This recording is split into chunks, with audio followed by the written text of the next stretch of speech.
अस्सलाम वालेकुम everyone, welcome back to another video and welcome back to my channel. आप देख रहे हैं इंग्लिश विद द टॉपर और आज हम पढ़ने जा रहे हैं ट्रांसफॉर्मेशंस।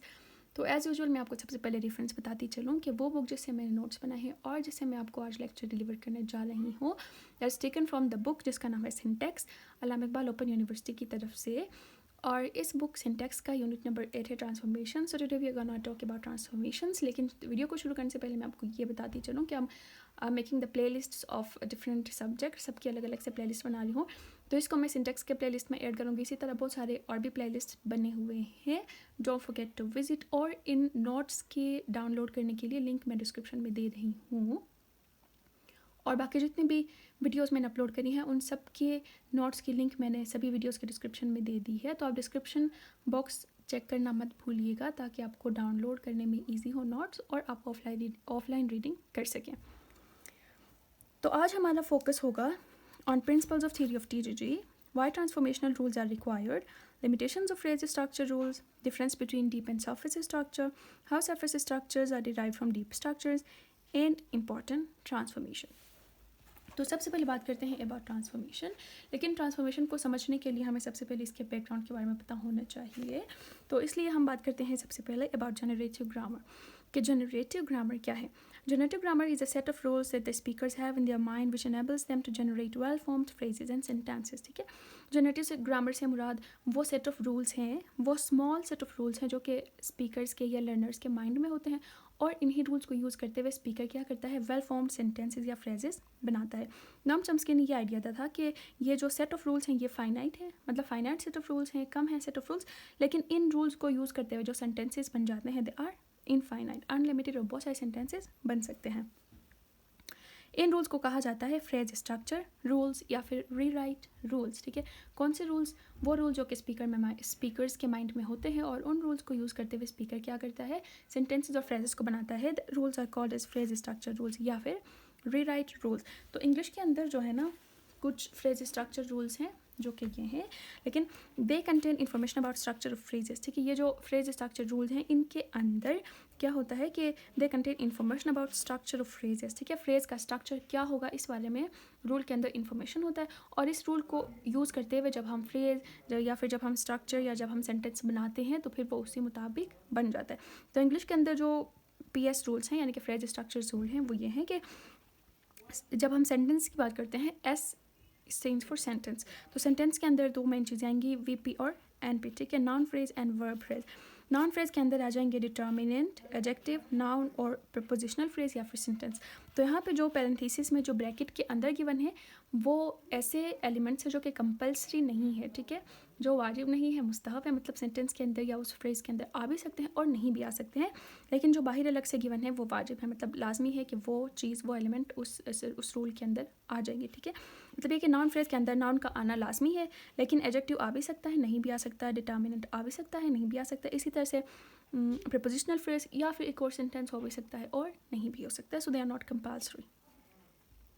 वर्ब फ्रेज के अंदर आते हैं verb, noun phrase, prepositional phrase, sentence या एडवर्ब फ्रेज। इसी तरह से एडजेक्टिव फ्रेज के अंदर एडजेक्टिव लाजमी तौर पे और इसके साथ प्रपोजिशनल फ्रेज या सेंटेंस आ सकता है। एडवर्ब फ्रेज के अंदर एडवर्ब फ्रेज एक आ सकता है और उसके साथ एक होगा एडवर्ब। इसी तरह प्रीपोजिशनल फ्रेज के अंदर एक होगा प्रीपोजिशन और दूसरा होगा noun phrase. So these are the PS rules, the phrase structure rules of English grammar। अब बात करते हैं about limitations of PS rules. ठीक है, लिमिटेशन से मुराद है कि PS रूल्स जो हैं इनके अंदर क्या किन किन चीज़ों की कमी है। ठीक है, कौन सी ऐसी चीज़ें हैं जो कि PS रूल्स यानी कि फ्रेज स्ट्रक्चर्स रूल को यूज़ करते हुए नहीं हो सकती हैं, तो उनको हम कहते हैं लिमिटेशंस। लेकिन लिमिटेशंस को पढ़ने से पहले हम ये बात डिस्कस करेंगे कि सेंटेंसेस को हम किस तरह से कैटेगराइज करते हैं, ताकि जब हमें सेंटेंसेस की कैटेगराइजेशन समझ आएगी तभी जाके जो है ना हमें लिमिटेशंस ऑफ PS रूल समझ आ जाएगी। तो सेंटेंसेस को जो है ना कैटेगराइज करने के 3 तरीके हैं हमारे pass on the basis of structure, यानी कि जब हम सेंटेंसेस को डिवाइड करते हैं तो एक वे ये है कि हम उनके स्ट्रक्चर के बेस पे सेंटेंसेस को क्या करते हैं, डिफरेंट कैटेगरीज बनाते हैं और उन कैटेगरीज में सेंटेंसेस को ऐड करते हैं। स्ट्रक्चर को जब हम देखते हैं तो 3 तरह के सेंटेंसेस आ जाते हैं। कुछ सेंटेंसेस हमारे पास आते हैं सिंपल, कंपाउंड, कम्प्लेक्स। इसी तरह से वॉइस के बेस पे जब हम सेंटेंसेस को कैटेगराइज करते हैं तो 2 कैटेगरीज बनती हैं, active voice and passive voice. और अगर हम इसी तरह से पर्पस के बेस पे यानी कि सेंटेंस हम किस लिए बोल रहे हैं या किस लिए बना रहे हैं इस बेस पे अगर हम सेंटेंसेस को डिवाइड करते हैं तो 4 कैटेगरीज बनती हैं। डिक्लेरेटिव सेंटेंसेस यानी कि ऐसे सेंटेंसेस जिनमें कोई सिंपल स्टेटमेंट होगा, इंटरोगेटिव सेंटेंसेस जिनके अंदर कोई क्वेश्चन होगा और इनके आखिर में लगेगा क्वेश्चन मार्क, इंपेरेटिव सेंटेंसेस ऐसे सेंटेंसेस जिनके अंदर कमांड होगा और इनके साथ एक्सक्लेमेटरी मार्क या फिर फुल स्टॉप भी लगेगा। इसी तरह से एक्सक्लेमेटिव सेंटेंसेस वो सेंटेंसेस हो गए जो कि एक्सक्लेमेशन को शो करते हैं, इनके आखिर में लगेगा एक्सक्लेमेशन मार्क। तो अगर हम सेंटेंसेस को कैटेगराइज करेंगे तो ये 3 तरीके होंगे कि जिनके ज़रिए हम सेंटेंसेस को कैटेगराइज करेंगे। और अगर हम इन तीनों को मिलाएं तो कितने हमारे पास सेंटेंस की कैटेगरीज बनती हैं? 3, 4, 5, 6, 7, 8, 9। तो 9 कैटेगरीज बनती हैं ओवरऑल सेंटेंसेस के। अब बात करते हैं कि पीएस रूल्स जो है, फ्रेज स्ट्रक्चर रूल्स, उनकी लिमिटेशंस क्या हैं। ठीक है, पीएस रूल जो है वो सिर्फ 3 ही तरह के सेंटेंसेस बना सकते हैं, सिंपल, एक्टिव और डिक्लेरेटिव है। तो यहाँ पे 9 काइंड के कैटेगरीज, लेकिन पीएस रूल जो है वो हमें सिर्फ 3 तरह के सेंटेंसेस बना के दे सकता है और वो है सिंपल, एक्टिव, डिक्लेरेटिव। इसको याद करने के लिए SAD इस एक्रोनिम से हम याद कर सकते हैं कि S for simple, A for active, D for declarative. अगर आप सिर्फ सेड याद करेंगे तो आपको पेपर में जाके ये तीनों चीज़ें आराम से याद हो जाएंगी। तो इस तरह की टेक्निक्स यूज़ करिएगा अपनी स्टडीज़ में। अच्छा, तो मैं बता रही थी कि ये सिर्फ 3 तरह के सेंटेंसेस बनते हैं फ्रेज स्ट्रक्चर रूल को यूज़ करते हुए। तो जब ये 3 ही तरह के सेंटेंसेस बनते हैं तो बाकी जो जितने भी काइंड के सेंटेंसेस हैं वो कैसे बन जाएंगे? तो ये जो है ना वो चीज़ है जो कि हमें समझनी चाहिए और जिस थीम पे, जिस चीज़ पे आज की पूरी डिस्कशन बेस कर दिया। In order to generate all other types of sentences, we need another set of rules, transformational rules। अच्छा, तो यहाँ पे आके बात पता लग गई कि ये सिर्फ 3 तरह के सेंटेंसेस बना सकते हैं पीएस रूल्स। तो बाकी जो जितने भी सेंटेंसेस हैं उनको बनाने के लिए हमें एक और सेट ऑफ रूल्स की ज़रूरत है, एक अलग से रूल्स की ज़रूरत है जिनको हम कहते हैं ट्रांसफॉर्मेशनल रूल्स और या फिर ट्रांसफॉर्मेशंस। तो ये आज का हमारा मेन टॉपिक था कि पीएस रूल्स के जो लिमिटेशंस हैं उनको ओवरकम करने के लिए हम क्या करते हैं, ट्रांसफॉर्मेशनल रूल्स को अप्लाई करते हैं।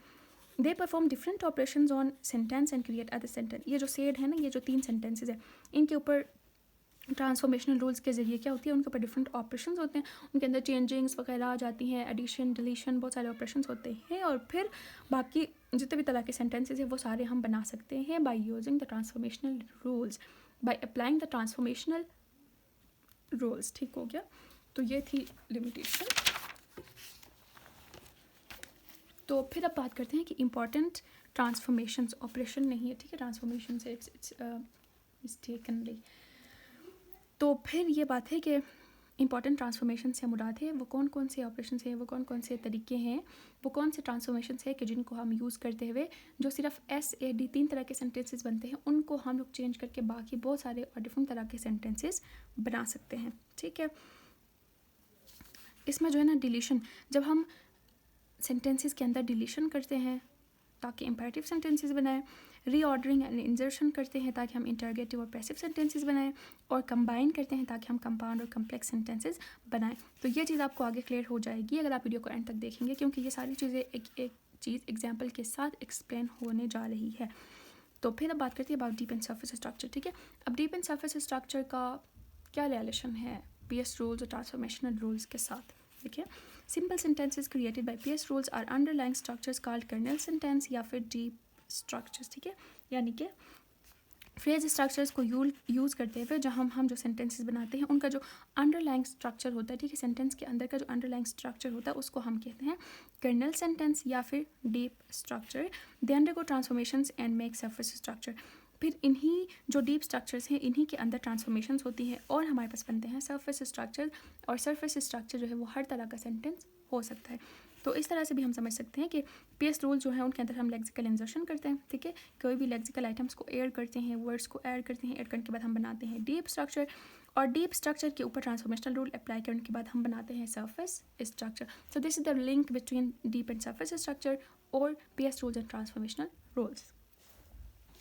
Outcomes of transformational rules. अच्छा, ये तो हो गया कि हम ट्रांसफॉर्मेशनल रूल्स को यूज़ करेंगे अपनी राइटिंग में, अपनी स्पीच में, ठीक है, डिस्कोर्स में, लेकिन आउटकम्स हमें क्या मिलेंगे जब हम ट्रांसफॉर्मेशनल रूल्स को अप्लाई करेंगे? तो हमें क्या क्या चीज़ें, किस तरह के सेंटेंसेस मिलेंगी?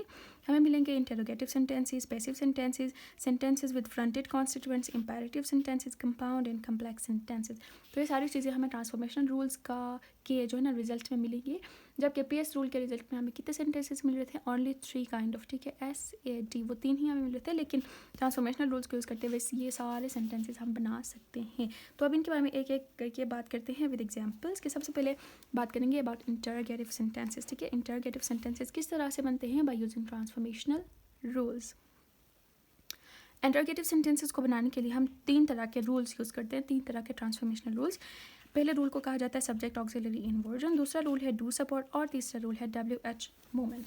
तो सबसे पहला जो रूल है सब्जेक्ट ऑक्सिलरी इन्वर्जन, इसमें हम बात करते हैं कि the order of subject and auxiliary is change, यानी कि सेंटेंस के अंदर जो सब्जेक्ट और ऑक्सिलरी है उनकी जगह क्या की जाती है? एक्सचेंज की जाती है।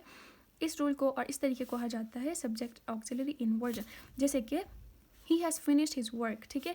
ये हमारे पास सिंपल सेंटेंस है, ठीक है। ये हमारे पास कौन सा सेंटेंस है? ये हमारे पास डिक्लेरेटिव सेंटेंस है, जो कि हमने कैसे बनाया है? PS रूल से बनाया, ठीक है।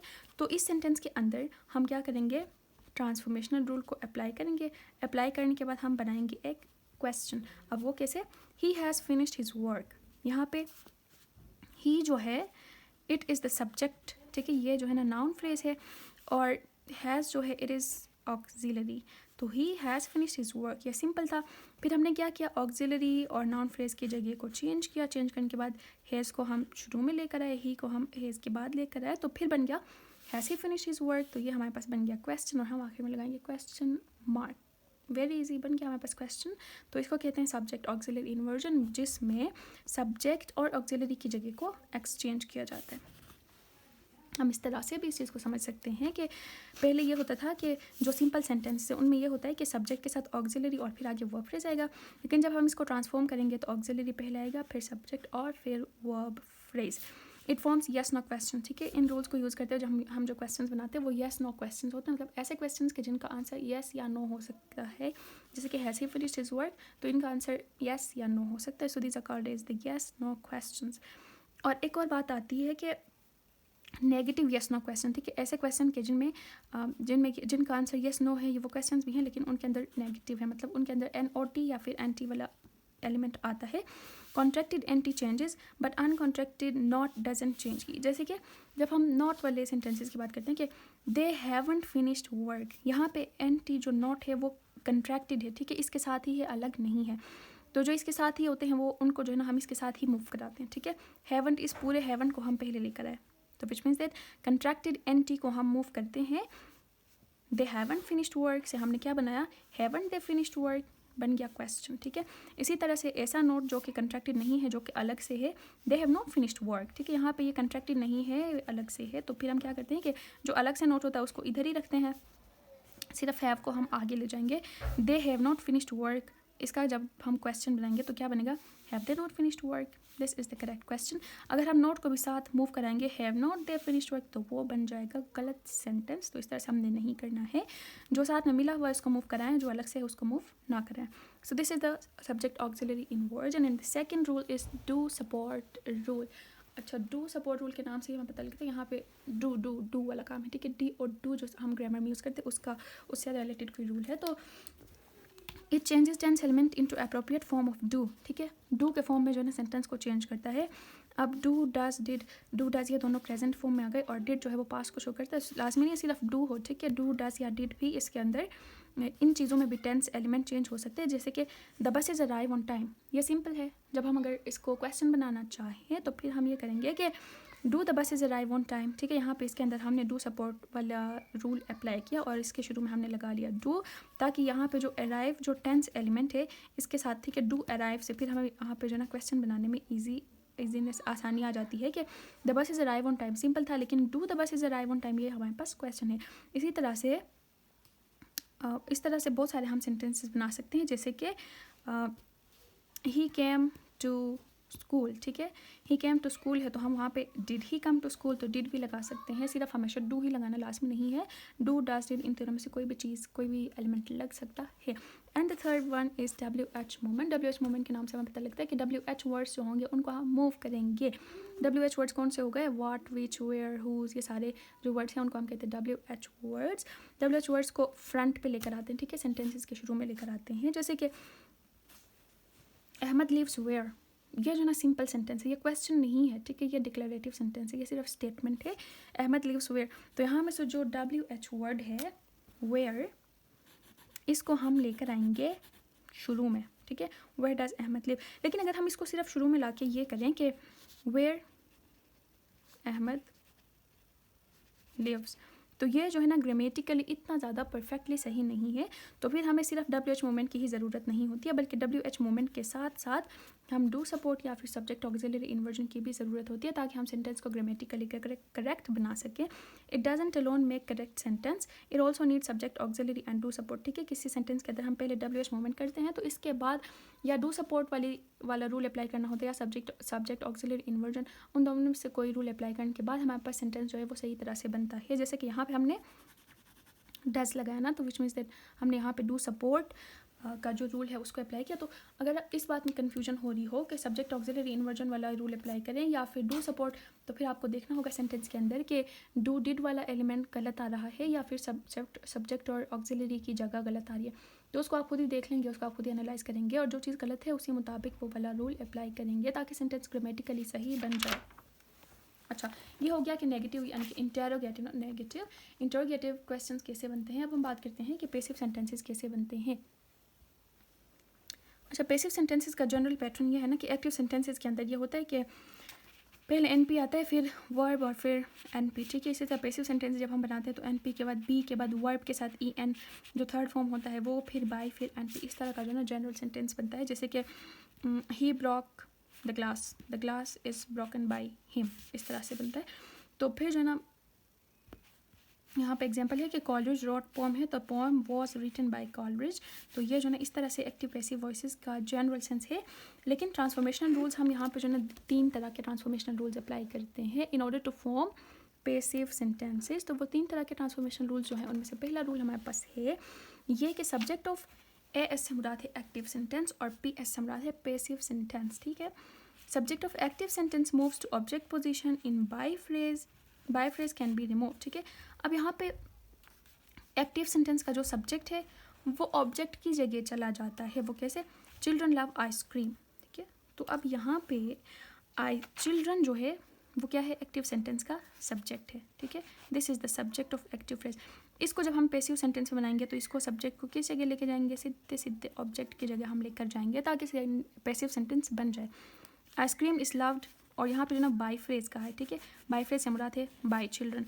यहाँ पे जो सब्जेक्ट था उसको हम आखिर में लेकर आए और इसके साथ हमने लगा लिया बाय, तो ये बाय फ्रेज बन गया। And by phrase can be remove, ठीक। और ये जो बाय फ्रेज होता है ये इसको रिमूव कर सकते हैं। अगर हम इसको रिमूव करेंगे तो सेंटेंस गलत नहीं बन जाएगा। चिल्ड्रन लव आइसक्रीम का passive sentence ice cream is loved करेंगे तो भी सही है, ice cream is loved by children करेंगे तो भी सही है। इसको हम हटा भी सकते हैं, नहीं भी हटा सकते हैं, दोनों तरह से पैसिव सेंटेंस सही बनता है। And the second rule is object of active sentence moves to subject position, ठीक है। या बाज़ दफ़ा ये होता है कि एक्टिव सेंटेंस का जो ऑब्जेक्ट है वो सब्जेक्ट की जगह आता है। जैसे कि the police have threaten the illegal settlers, the illegal settlers have been threaten by police. अब यहाँ पे जो इलीगल सेटलर्स हैं ये ऑब्जेक्ट है, ठीक है। इस ऑब्जेक्ट को हम लेकर आए हैं इधर सब्जेक्ट की जगह। तो इस तरह से भी होता है कि the illegal settlers have been threaten by police. By phrase को हम हटा भी सकते हैं, नहीं भी हटा सकते, इसलिए मैंने इसको लिखा है पैरेंथेसिस में ताकि ये पता लगे कि ये चीज़ वाजिब नहीं है बल्कि मुस्तहब है। एंड थर्ड थिंग और the third rule is that finite verb changes into be form, ठीक है। फाइनाइट वर्ब जो होता है वो बी फॉर्म में चेंज होता है followed by past participle. Past participle जो है ना उससे पहले आता है Coleridge wrote poem, poem was written by Coleridge. तो यहाँ पे जो फाइनाइट वर्ब है रॉट, ये जो है ना बी फॉर्म में आ गया। वो कैसे कि the Coleridge wrote the poem, poem was written, ठीक है, वॉज रिटन। अब यहाँ पे वॉज में बात यहाँ बी की करी हूँ, लेकिन यहाँ पे वॉज क्यों आ गया ये क्वेश्चन आता है, तो मतलब कन्फ्यूजन आती है। तो बी जो है उसका सेकेंड फॉर्म है वॉज, ठीक है। बी आ जाए या वॉज आए सेम चीज़ है, लेकिन बस टेंस का डिफरेंस है। तो बी रिटन और वॉज रिटन जो है ना एक्टिव मतलब प्रेजेंट और पास्ट है, तो दोनों they are same thing. Poem Coleridge wrote poem, poem was written by Coleridge. या फिर टर्न ऑन द फैन अगर है तो let the fan be turned on, इस तरह से भी जो है ना पैसिव सेंटेंस बनता है। So these are the rule जिनको यूज़ करते हुए हम बनाते हैं पैसिव सेंटेंसेस। तो यहाँ पे जो 5 तरह के सेंटेंसेस थे उनमें से हमने इंटरोगेटिव भी पढ़ लिया, पैसिव भी पढ़ लिया, अब 3 रहते हैं जो हम पढ़ लेंगे, ठीक है। सेंटेंसेस विद फ्रंटेड कंस्टिट्यूएंट्स, अब इसका क्या मतलब है? Sentence with fronted constituents, fronted का मतलब है पहले लेकर आना, कंस्टिट्यूएंट्स मतलब सेंटेंस के अंदर जितने भी पार्ट्स हैं, ठीक है, जितने भी एलिमेंट्स हैं, तो बाज़ दफ़ा ऐसा होता है कि हम सेंटेंस के अंदर के कुछ एलिमेंट्स को फ्रंट करते हैं, शुरू में लेकर आते हैं। तो इस तरह से भी जो है ना ट्रांसफॉर्मेशंस होती हैं वो इस तरह से कि apart from auxiliary and WH words other constituents are also move to front, ठीक है। ऑक्सिलरी और WH वर्ड के अलावा भी हम दूसरे जो कॉन्स्टिट्यूएंट्स हैं उनको शुरू में मूव कर सकते हैं, जैसे कि on the table Ali put the keys, ठीक है। तो हम इस हमने अली पुट द कीज़ जो है इसको हम शुरू में लेकर आए, Ali put the keys on the table. इसी तरह ही थ्रू द पेबल आउट, यहाँ में से आउट को हम पहले लेकर आए, ठीक है, आउट को हमने फ्रंट किया और out he through the payable. तो इस तरह से भी ट्रांसफॉर्मेशन होती हैं कि दोनों तरह के सेंटेंसेस सही हैं, लेकिन डिफरेंस ये है कि इनके अंदर जो है ट्रांसफॉर्मेशनल रूल अप्लाई हुआ है और कुछ कंस्टिट्यूएंट्स यहाँ पे फ्रंट में आए हैं, मतलब fronted constituents. Then comes imperative sentences. Imperative sentences का से मुराद है जिनमें हम कमांड करते हैं, ठीक है, जो कि कमांड को शो करते हैं। इट इन्वॉल्व्स डिलीशन, यहाँ तक कि जो है ना रूल्स में ये हुआ कि हमने कुछ में चीज़ें ऐड की, कुछ में हमने जगह चेंज की, लेकिन यहाँ पे इम्पेरेटिव सेंटेंसेस में एक इजी बात यह है कि आपने सिंपली एक एलिमेंट को डिलीट करना है और वो आपका कमांड बन जाएगा। कमाल। You will wash your hands, जब हम किसी से नॉर्मली कहें ना, हमारे अंदाज में कमांड नहीं, हम नॉर्मली कहें तो you will wash your hands, लेकिन अगर हम इसको कमांड में बनाना चाहें, कमांड में बदलना चाहें, तो फिर हम क्या करेंगे, इस यू विल वाला जो पार्ट है इसको डिलीट करेंगे, ठीक है, इसको हटाएंगे तो वो कमांड बन जाएगा wash your hands, wash your hands. फिर हम कमांड करते हैं कि इस तरह से चीज़ों को, कंस्टिट्यूएंट्स को या फिर एलिमेंट्स को डिलीट करते हैं तो कमांड बन जाता है। You will wash your hand declarative हो गया, वॉश योर हैंड्स कमांड हो गया, ठीक है। Then comes compound and complex sentences. अब बात करते हैं कि कंपाउंड एंड कम्प्लेक्स सेंटेंसेस किस तरह से बनते हैं, ठीक है। जब फ्रेज स्ट्रक्चर रूल्स को हम यूज़ करते हैं तो फिर ये होता है कि कंपाउंड और कम्प्लेक्स सेंटेंसेस नहीं बना सकते, सिर्फ सिंपल सेंटेंसेस बना सकते हैं, लेकिन हम उन सिंपल सेंटेंसेस के ऊपर ट्रांसफॉर्मेशनल रूल्स को अप्लाई करते हैं तो हम बना सकते हैं कंपाउंड और कम्प्लेक्स सेंटेंसेस। ट्रांसफॉर्मेशनल रूल्स को यूज़ करते हुए हम इस काबिल हो जाते हैं कि हम कंपाउंड सेंटेंसेस और कम्प्लेक्स सेंटेंसेस भी बना सकें। वो किस तरह से कि सबसे पहले ये आपको पता लगना चाहिए कि ये मतलब इनका स्ट्रक्चर किस तरह होता है, ठीक है। कंपाउंड जो सेंटेंस होते हैं उनके अंदर कोऑर्डिनेशन होती है, मतलब अगर कोई नाउन फ्रेज है तो उसके अंदर एक नाउन फ्रेज आएगा, फिर कंजंक्शन होगा और फिर एक और नाउन फ्रेज आएगा। इस तरह से जो इनके अंदर कोऑर्डिनेशन होती है, जैसे कि the sun shone and the birds चिर्प्ड।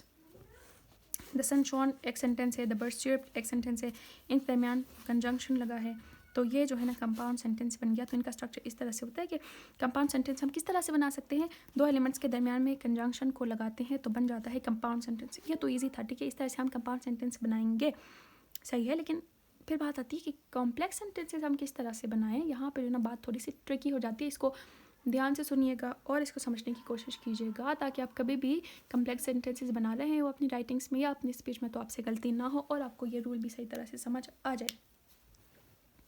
Complex sentences में क्या किया जाता है, combining main and subordinate clause, ठीक है। हम इसमें क्या करते हैं कि मेन क्लॉज और सबऑर्डिनेट क्लॉज को कंबाइन करते हैं, मतलब है कि हमारे पास एक मेन क्लॉज आ गया, एक सबऑर्डिनेट क्लॉज, ठीक है। ये हो गया फर्स्ट सेंटेंस, ये हो गया सेकंड सेंटेंस। तो हम क्या करते हैं, second sentence is embedded in first. Second sentence जो है उसको फर्स्ट सेंटेंस के अंदर एम्बेड करते हैं, उसको फर्स्ट सेंटेंस के अंदर डालते हैं। तो उसको फर्स्ट सेंटेंस के अंदर डालेंगे तो वहाँ पे आएगी रिकर्जन। रिकर्जन मतलब रिपीटिशन, ठीक है, किसी भी नाउन फ्रेज या किसी भी चीज़ की वहाँ पे होगी रिपीटिशन। फिर उस रिपीटिशन के अंदर से जो रिपीट हो रहा है उसमें से जो दूसरी दफ़ा आ रहा है उसको हम क्या करेंगे, डिलीट करेंगे और जिस जगह हमने सेंटेंस को एम्बेड किया था वहाँ पे जो है ना हम क्या करेंगे, विच या डेट लगाएंगे। ये तो रूल हो गया कि आपने इस तरह से करना है।